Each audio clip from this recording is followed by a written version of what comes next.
Okay, NestorGomez, here he comes.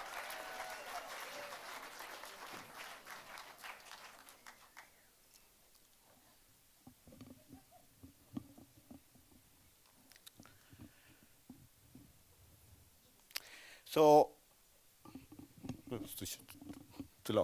Okay. So when my siblings and I first arrived to Chicago from Guatemala, we weren't worried about the summer because we had been living and we had been raised in a tropical country. We were worried about the winter, how cold the winters were going to be. But that was until we faced the heat wave of July. It's so hot in here. Me and my brothers kept telling each other, we stood in front of the little fan or in front of the open fridge trying to cool off. At night, we used to take towels and drench them in cold water and put them on top of our bodies so we could go to sleep. See, we live in a little tiny apartment with our mom, and our mom didn't have an air conditioner unit because she thought that was going to raise the electrical bill, and she didn't have money to pay for the electrical bill. So what she did, she used to take us grocery shopping for hours and hours. We would walk the aisles without buying anything, just enjoying the air conditioning of the store.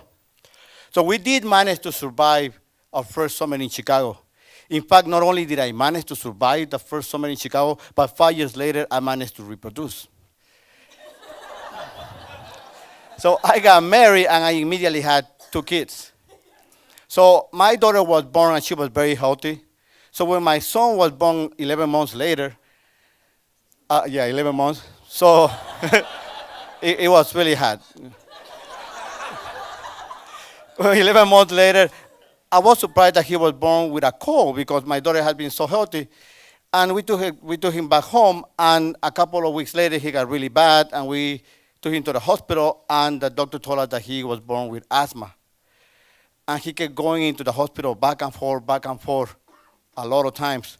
There was a night when he got really sick in the middle of the night, and my wife was like, we got to take him to the hospital. I'm like, there's no buses running right now. She's like, well, we had to try, and we went out onto the street, and we were waiting for the bus for like half an hour. The bus wouldn't come. I ran to a friend's house. I borrowed 20 bucks. We jumped into a taxi, and we took our son. We barely made it. He was turning purple already. So that night, I decided I'm going to put some money together. I'm going to buy a beat-up car that a friend of mine is selling, so I don't have to. So I'll have a vehicle every time that my son gets sick, and I had to drive him to the hospital. And that's what I did to take my son to the hospital, drive this beat-up car. Now, when the summertime came around, it was obvious that my son was getting sicker because of the heat, and my air conditioning unit wasn't big enough. So a friend of mine, the same friend that had sold me the car, he told me, well, I have an old air conditioner at home. You could have it for free. You just got to come pick it up. So I decided, okay, I'm going to make this a family trip, and we're going to go in the car for the first time without having to go to the hospital, and we're going to have some fun. So I put my 2 kids and my wife in the car, and we drove to my friend's house. We picked up the air conditioner, we put it in the trunk, and then I drove downtown because I wanted to show my kids the city. And we were all happy looking at the buildings. I'm driving around, I'm trying to look for a parking space, and I made a left turn. And as I made a left turn, I realized that there was a cop behind me, and I just kept driving. And suddenly the lights of the police car went on. Now, I haven't told you this, but at that time, I couldn't buy a car not only because I was broke, but also because I was undocumented. Therefore, I couldn't have a driver license. Because getting pulled over or getting into an accident not only meant that I was going to get a ticket, it could mean that I could be deported and be separated from my family. But I was driving because I needed to take my kid to the hospital. I saw the lights of the police car, and I'm like, well, I haven't done anything wrong, so I just kept driving. The police car kept following me. So I slowed down a little bit. He kept following me.